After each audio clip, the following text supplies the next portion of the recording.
말씀을 마치심에 무리들이 그의 가르치심에 놀라니 이는 그 가르치시는 것이 권위 있는 자와 같고 그들이 서기관들과 같지 아니함이니라. 아멘.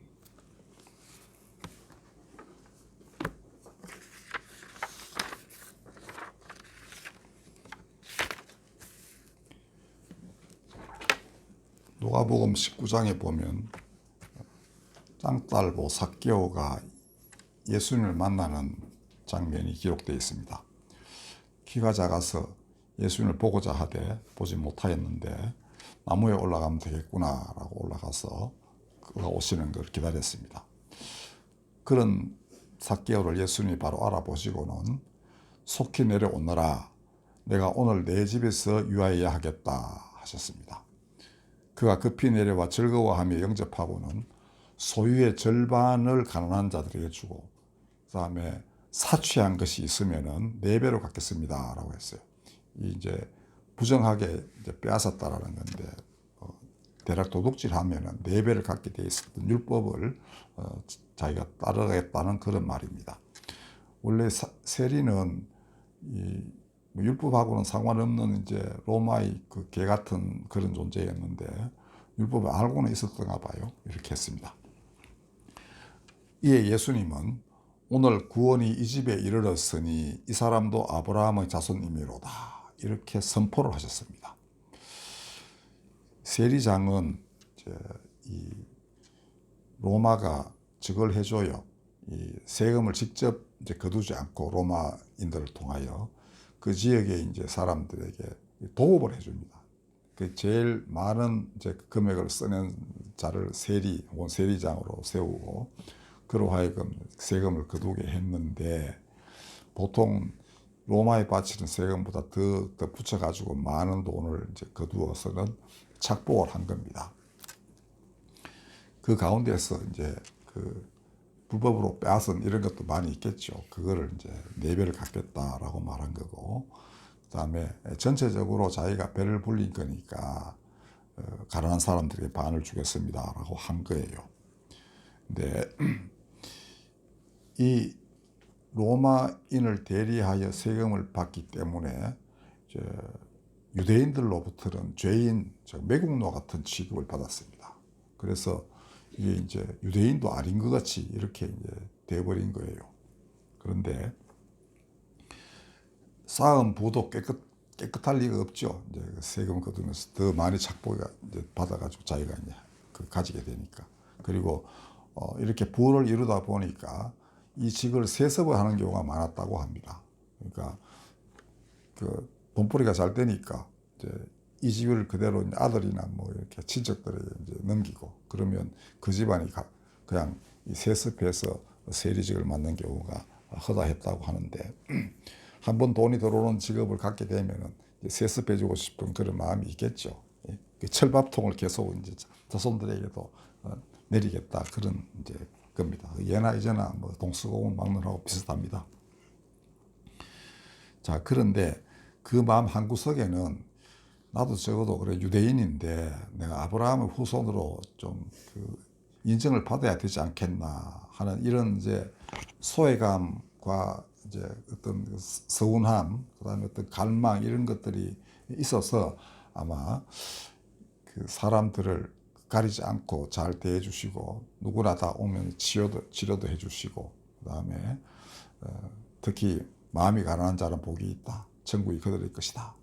뭐 이렇게 말씀하신 분이 과연 어떤 분인지 이제 그분이라면 나를 어떻게 대하실까 이런 이제 어떤 기대 같은 게 있었으리라고 봅니다. 근데 예수께서 어떻게 이름을 아셨는지 아마 좀 저명한 사람이었을지도 몰라요. 키도 작은 데다가 세리장이니까 금방 들통이 나겠죠. 예수님이 이름을 부르습니다. 그리고는 오늘 너희 집에 내가 자겠다 이렇게 하신 거예요.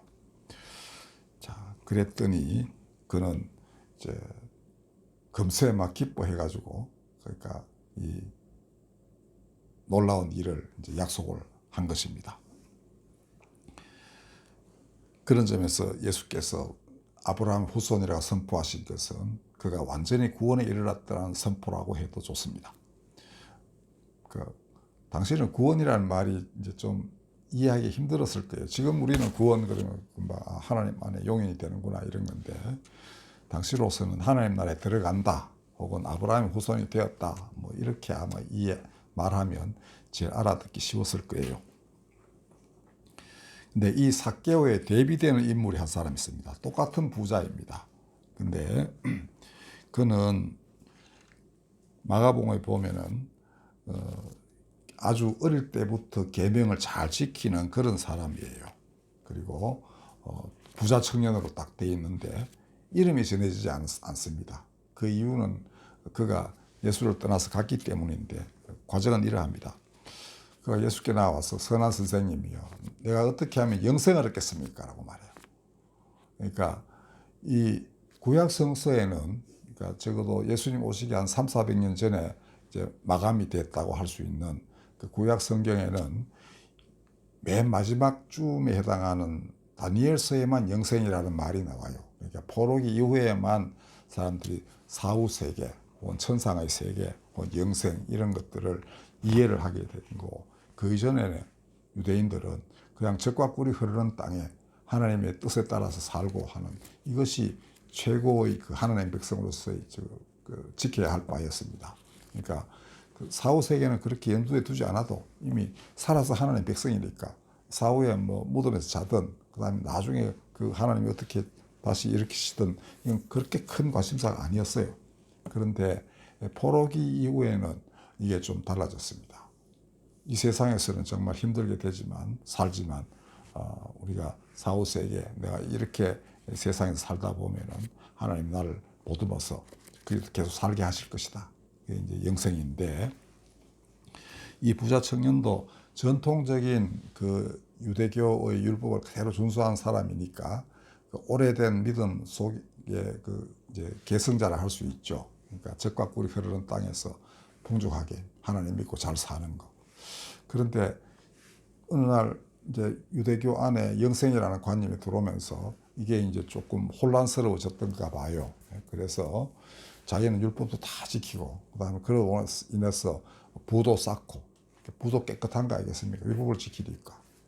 그럼에도 불구하고 한 구석에 뭔가가 남은 게 있는 거예요. 그래서 영생이라는 게 참, 예수님도 계속 영생 얘기를 하셨으니까 어떻게 하면 영생을 얻겠습니까? 라고 말했어요. 이 구원이라는 말이 안 나오고 영생이라고 딱 되어 있습니다.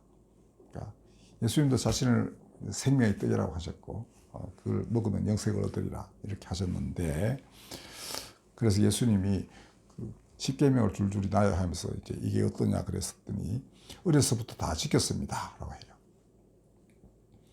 그 예수님이 그걸 보고는 그를 되게 사랑하셨다라고 기록되어 있습니다. 그런데 정말 복이 드문 청년 아니겠어요? 그러니까 돈이 많으면 우리 탕자의 비유에서도 알 수 있듯이 돈 많으면 어디 가가지고 그 돈 가지고 자기 마음대로 막 허랑방탕하게 살고 싶은 이런 욕구가 좀 있는데, 이 청년은 아주 모범적인 청년이에요.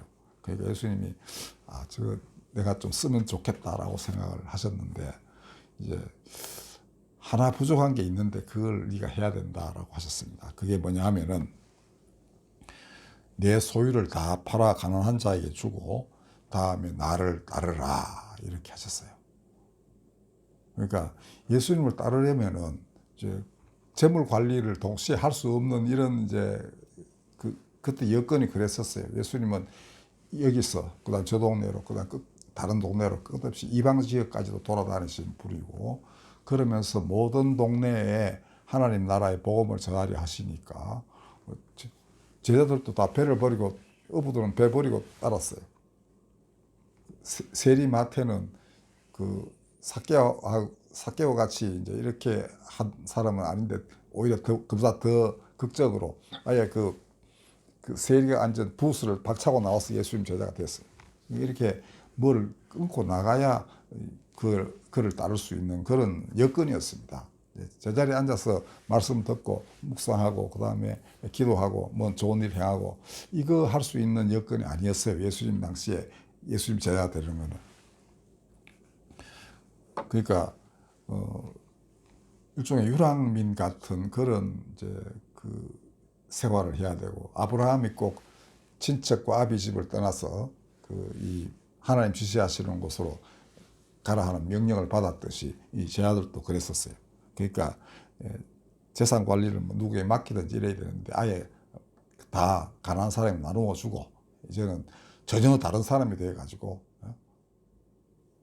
나를 따르라 이렇게 하셨는데, 이 사람이 슬픈 기색을 띠고 근심하며 떠나고 말았다라고 되어 있습니다. 이거는 못했던 것이죠. 그러니까 재물을 놓치기가 이제 싫었던 것입니다. 그런 그를 예수님께서 보시고는 이렇게 말씀하셨습니다. 재물이 있는 자는 하나님의 나라에 들어가기가 심히 어렵도다라고 했어요. 이 당시의 말이니까 지금에 꼭 해당된다고 하기는 좀 어렵습니다만은 취지는 그겁니다. 어느 선택해야 할 때, 그러니까 하나님의 말씀을 따라서 무언가를 해야 될 때가 온다 이거죠. 근데 그때 이 재물 관리를 못하고 이걸 가난한 사람에 나누어 주고서야 비로소 그것을 발판으로, 그러니까 어떻게 보면 재물이 발판이 아니고 재물을 버리는 것을 발판으로 말씀을 따르는 이런 결단을 요구받을 때가 온다는 거예요. 그때 너희가 재물에 마음을 두지 말고 하늘에 있는 보화에 마음을 두고 말씀을 따르라, 이런 이제 취지로 우리가 이해하면 되겠습니다. 두 사람은 똑같이 부자였습니다. 그러나 한 사람, 즉 삭개오는 아브라함의 서자, 그러니까 이스마엘 같은 취급도 못 받았습니다. 아예 너 유대인 아니야, 그냥 가라 이렇게 돼 있는데 그냥 로마의 주구처럼 그렇게 취급이 됐습니다. 근데 다른 한 사람, 이 부자 청년은 어려서부터 계명을 지킨 아브라함의 적자 중의 적자라고 할 수 있습니다. 그러니까 얼마나 잘 지켰길래 하나님 부까지 주셨겠어요. 그리고 그 계명을 다 지키면 참 착한 사람입니다. 그런데 결국은 그가 원하던 영생을 주시는 예수 안에 거하지를 못했던 것입니다. 그러니까 바꾸어 말하면 영생을 얻지 못했다 이렇게 말할 수 있겠죠. 근데 이 삭개오는 영생을 얻었다 이렇게 감히 말할 수가 있는 겁니다. 이미 예수 안에 그가 살고 예수께서 그 집에 들어와 계시고 하룻밤 주무셨겠지만 그대도 계속 계시는 것과 똑같지 않겠습니까? 한번 오셨다가 환대받고 그의 뜻을 따라서 삭개오는 행했고, 자, 그렇기 때문에 이 두 사람의 운명이 참 상반되는 그런 면모를 보이고 있습니다. 그래서 이 마지막 때에 관한 말씀을 우리가 생각하지 않을 수 없습니다.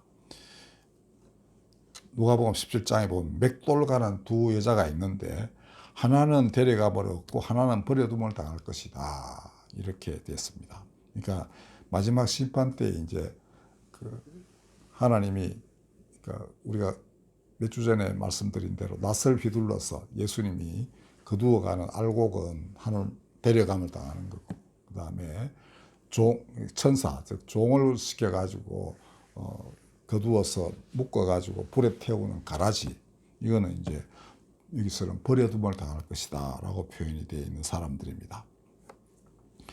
이 청년은 뭐 다음에 또 회개할 기회가 있고 이렇게 됐으라고 저는 생각합니다만은 그 운명에 대해서 성경은 기록하지 않습니다. 성경이 말하고자 하는 바는 이 사람의 이 모습 자체가 당시의 일반적인 유대인들의 모습이었다라는 걸 보여주는 것이죠. 계명 지켜도 영생은 들어가기 어렵다 이런 말이겠습니다. 그렇다면 뭡니까? 말씀을 순종하는 거 아니겠습니까? 그게 우리가 아까 읽은 우리가 이제 마태복음 7장에 나오는 예수님의 말씀입니다. 그 이전에 보면은 이제 나더러 주여 주여 하는 자마다 다 천국에 들어가는 것이 아니고 하늘에 계신 내 아버지의 뜻대로 행하는 자야 들어가리라라고 하셨는데, 그 말씀 안에 거하는 사람들은 반석 위에 집을 지은 지혜로운 사람 같고 그 말씀을 거스르고 뭐 그냥 대수롭지 않게 여기고 그냥 무시하고 자기 마음대로 사는 사람은 모래 위에 집을 지은 어리석은 사람과 같다. 이렇게 예수님이 말씀하셨습니다. 그러면 그 말씀 안에 거하게 되면, 말씀을 따르고 그렇게 해서 자기 삶을 살게 되면 어떻게 되느냐. 예수님 친히 말씀하시길 요한복음에 나옵니다. 너희가 내 말에 거하면 참 내 제자가 되고 진리를 알지니 진리가 너희를 자유롭게 할 것이다 라고 했습니다. 이 특별히 마지막 때에 그러합니다. 지금 점점 세상이 험상궂게 돌아가고 뭐가 뭔지 모르는 세상 되고 있죠. 그런데 이때 불안도 엄습하고 미래를 알 수 없고 공포도 다가오고 뭐 천재지변에 뭐에 온갖 권력 이런 것들이 갑자기 내 집 안에까지 들어와서 나를 어떻게 해고치할 수도 있는 이런 상황. 근데 그때에도 예수님 말씀하시기를 너에게 평안을 준다. 내 말에 거하면 내가 너에게 평안을 주는데 그 평안은 이 세상이 주는 것 같지 않다. 그러니까 불안해하지 말고 두려워하지도 말아라. 이렇게 말씀하셨습니다. 그때 하신 게 성령께서 역사하시는 게 어떤 것인지 밝히 말씀하셨는데 보혜사 성령께서 내가 가르친 모든 것들을 기억나게 할 것이다. 내 말을 기억나게 할 것이다 라고 했습니다. 그러니까 성령이 역사하시는 것은 가장 중요한 게 예수 하신 말씀을 기억나게 하는 겁니다. 예수님 말씀 안에는 많은 구약의 말씀도 다 들어가 있죠. 그리고 그걸 기억나게 하면 뭐겠어요? 그 다음에는 따르고자 하는 마음이 생기는 거죠. 그것까지 성령의 역사라고 할 수 있습니다. 그 성령의 9가지 열매가 바울이 기록한 게 있는데 그런 것을 스스로 행하는 거예요. 그러니까 믿음과 행함은 별개가 아니고 믿음조차도 선물이라고 하는 바울의 말이 맞긴 맞습니다. 성령의 역사하심으로 인간이 말씀을 기억하게 되고 그다음에 그 말씀을 따라서 행하게 되는 이것이 기독교의 특징입니다. 옛날에 제가 아주 오래전에 성경 해설책을 보다가 되게 감동적인 귀절을 발견했는데 맨 마지막 쯤에 뭐라고 쓴다 하면은 성경은 그냥 읽는 책이 아니다. 성경은 읽고 그 다음에 난 뒤에 듣고는 밖으로 뛰어나가게 하는 책이다. 이렇게 했습니다. 나가서 행동을 하든 기도를 하든 그냥 읽고 이해하고 아 그렇구나라고 하는 그런 책이 아니라는 겁니다. 성령의 힘에 의해서 바깥에 나아가서 그가 가르치신 바대로 행하는 것, 이것이 성령의 힘이다. 성경이 그렇게 된 것이다 라고 해요. 그래서 모든 성경은 하나님의 감동으로 된 것이다. 이렇게 바울이 말했습니다. 자, 그러면 이 맷돌 가는 두 사람 중 한 사람은 올라 대리감을 받고 한 사람은 그 버림을 당할 것이다 라고 했는데 버림을 당하는 사람에게는 원래 아무 일이 없어가지고 그냥 버림을 당한 거 아닙니다. 오늘 이 두 사례는 삭개오에처럼 예수님은 내가 너희 집에 들어가겠다라고 모든 사람에게 말씀하십니다. 그 다음에 이 부자 청년처럼 네가 지금까지 신경 쓰고 몸에 달았던 그거 버리고 이제는 나를 따르라 하고 내 말 안에 거하라. 내 말대로 행하라. 나를 믿고 따르라. 이렇게 말씀하십니다. 그런데 삭개오처럼 그 말에 기뻐서 그 다음에 자발적으로 하나님의 인도에 따라 성령의 가르치심에 따라서 예수 말씀하신 데에 따라서 행하는 사람이 있고 또 이 청년처럼 다른 데 매인 게 너무 신경이 쓰여가지고 이거 못 버리는 사람이 있고 그런 것입니다.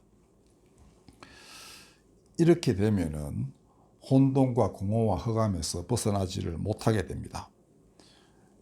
삭개오처럼 예수님을 완전히 기쁨으로 기다렸다가 정말 호기심에 기다렸겠죠. 혹시나 그러다가 정말 그 부르심에 즐거워하면서 어떤 걸 행하는 사람은 모든 불안과 공포, 죄로부터 자유롭게 되는 것입니다. 안 그렇겠어요? 이제 삭개오는 다른 사람의 시선이 중요한 게 아닙니다. 예수께서 아브라함의 후손이다. 만인에게 선포하셔버리니까 그 다음에는 아브라함의 후손으로 조금 더 부끄러움이 없는 행동을 하게 된 거죠. 세리장을 버렸다 뭐 이까지 성경에 언급하지 않습니다. 전혀 다른 사람으로 변해버린 거예요.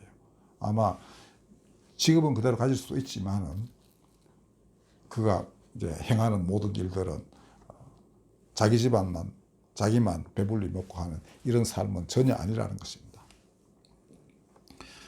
자, 오늘날 교회에게도 하나님은 요구하고 계십니다. 이 어리석은 자처럼 모래 위에 집을 지을 것인가 아니면은 지혜로운 사람처럼 반석 위에 집을 지을 것인가. 말씀 따라서 행하고 기도하고 그렇게 해서 온전한 그 하나님 나라를 기다리며 살 것인가 아니면 이 땅에서 부와 권력과 명예나 뭐 이런 것들을 바라면서 그런 것만 기도하면서 살 것인가 하나님이 이 요구하고 계시는 겁니다. 오늘날은 온 세상이 다 성경을 접하는데 장애가 없는 그런 세상 되었습니다.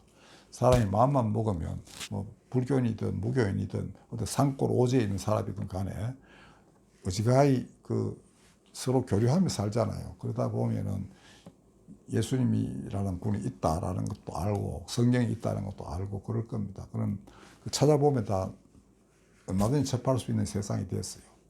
그러니까 기회는 모든 사람이 다 주어져 있는 그런 때입니다. 그러면 결단은 개인의 몫이죠. 그리고 국가의 몫입니다. 한 국가가 정말로 우리 공동체 전체가 정말 진리 따라 움직여야 되겠구나라고 하는 나라, 그런 개인, 이거하고 그렇지 않은 국가와 개인, 이 운명이 갈라지는 것입니다. 자, 법 얘기를 조금만 하자면은 여러분들 아마 초등학교 때부터 들은 얘기가 있을 거예요. 민주주의란 링컨이 게티스버그 연설에서 말한 대로 국민에 의한, 국민을 위한 정부, 이게 이제 민주주의의 최고 적정한 표현입니다. 근데 그건 세상 나라는 그래요. 근데 그 나라의 허점이 뭐냐 하면은 국민이 이게 의견이 다르잖아요. 그러면 모여가지고 이제 대표를 뽑아서 그 대표자들도 또 각각 다른 의견을 이제 갖고 있는 사람들이니까 그래서 다수결에 의해 가지고 이제 뭐를 결정하고 정부를 움직여 가겠죠. 제일 그게 안전한 방법입니다. 그때 제일 중요한 게 뭐냐면 소수자의 의견을 존중해야 되는 겁니다. 이게 다수결에서의 가장 철칙이에요. 근데 대략 사람들은 다수를 점하면은 그 다음엔 모두를 다 가진 것처럼 이렇게 하는 게 많습니다. 지금 우리나라도 그런 경험을 참 많이 했어요. 지금도 저는 그렇다고 보는데 이게 이제 민주주의의 약점 중에 하나죠. 근데 이 민주주의, 세상 나라의 민주주의에는 국민만 있지 하나님이 없지 않습니까? 근데 이 세상에 속하지 아니한 하나님의 나라에는 중요한 기준이 딱 하나밖에 없습니다. 하나님 말씀을 따라서 가느냐 아니냐 하는 겁니다. 말씀 안에 거하면 사람들이 진리의 사람이 되고 그 진리가 사람들을 자유롭게 하고 또 거룩하게 하고 나라도 진실로 모든 사람을 위한, 모든 사람들이 이 나라는 내가 충성을 바칠만 하구나라는 그런 나라가 됩니다. 그렇겠죠. 근데 이 세상 나라가 그냥 그 자체만의 논리로 움직여가고 거기에 대해서 비판하는 종교까지도 탄압하려하고 자기 입맛에 맞게 바꾸려 든다면 그 나라 왜 되겠습니까? 결국 혼돈, 공허, 허감에서 벗어나지 못하게 되는 겁니다. 법학에서도 옛날부터 그랬었어요. 그리스 철학에서부터 민주주의는 항상 중우정치, 어리석은 자들의 집단적 통치가 될 가능성이 되게 높다는 거예요. 그러다 보면 또다시 한 사람, 위대한 사람에게 맡기자 이래가지고 독재자 한 사람이 나오는 경우도 있고 이렇게 뱅뱅 돌아간다는 거예요. 그렇지 않은 영원한 나라는 하나님의 말씀 위에 서는 나라입니다.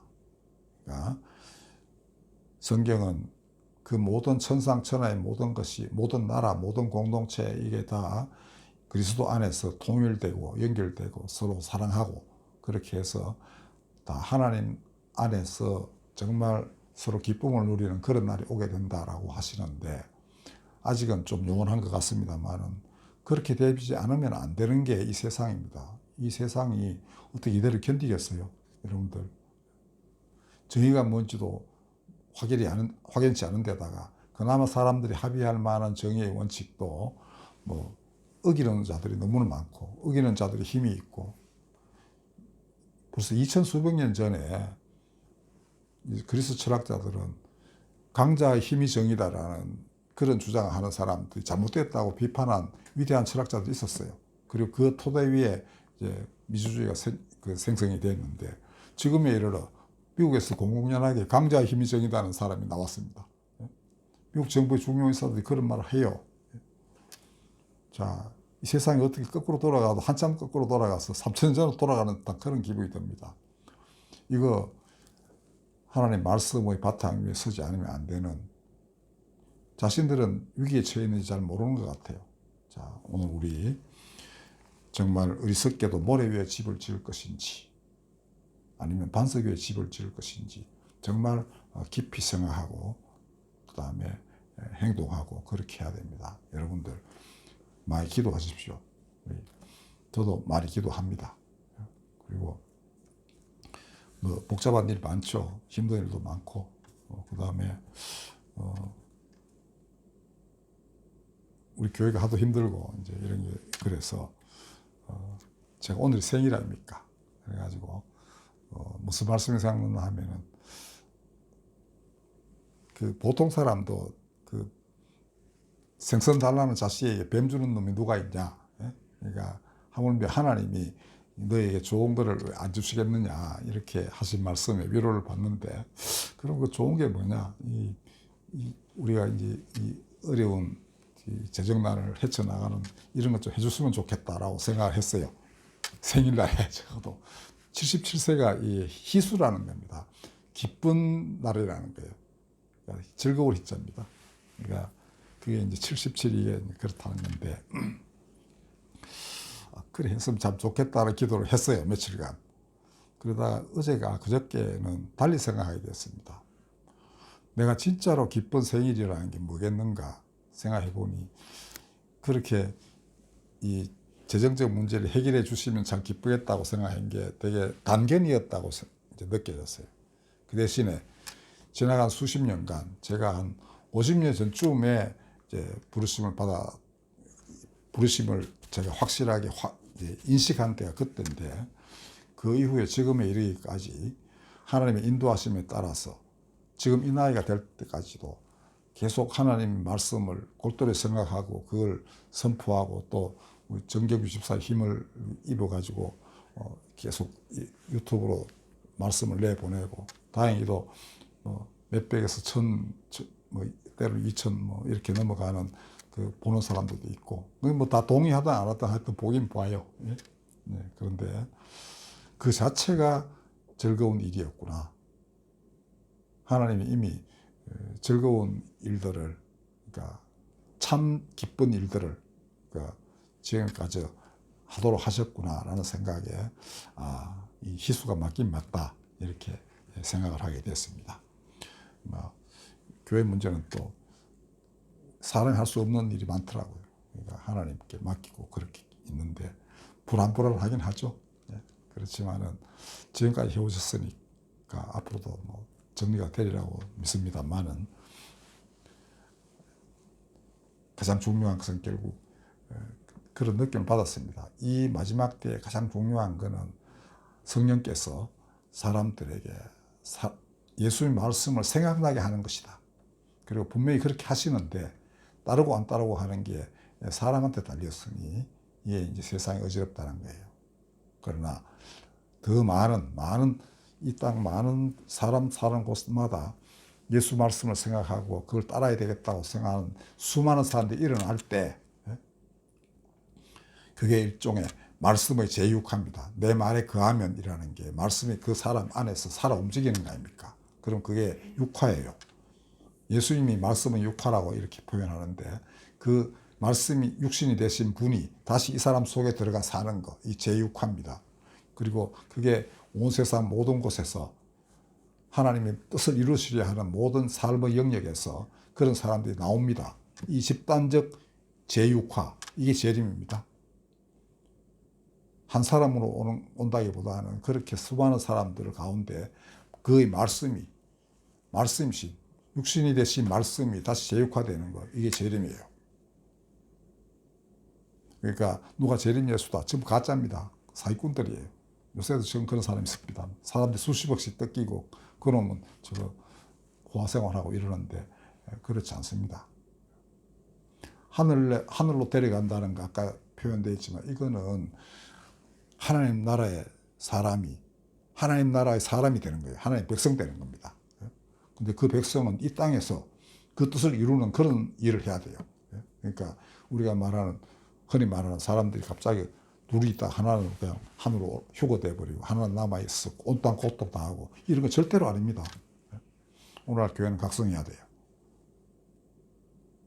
진실로 내가 그 말씀 안에 거하겠다고 하는 사람은 그렇게 생각할 수가 없게 되어 있습니다. 여러분, 진실로 성령의 감동으로 예수의 말씀 안에 거하게 되면은 이 땅 속에 끝까지 들어가는 거예요. 그 귀한 자리에 여러분 부르심을 입었으니까 힘들더라도 같이 들어가 보도록 해봅시다. 기도하겠습니다. 반석 위에 집을 짓게 하소서. 말씀 안에 거함으로써 사람들이 영성이 무엇인지를 진실로 알 수 있게 만드는 영과 진리의 사람들 되게 하시고, 또한 이 나라도 그리고 온 땅의 모든 나라도 말씀으로 새롭게 거듭나는 그런 나라들, 백성들 되게 하여 주시옵소서. 악한 자들이 횡행하고 불의를 행한 자들이 권력을 쥐고 있지만 그것은 언젠가는 기와 같이 날아가 없어져 버릴 것입니다. 하나님, 전능의 손 펼치시고 자비의 손 펼치셔서 당신의 사랑과 의를 다 이룩하여 주시옵소서. 예수님의 이름으로 기도하였습니다. 아멘.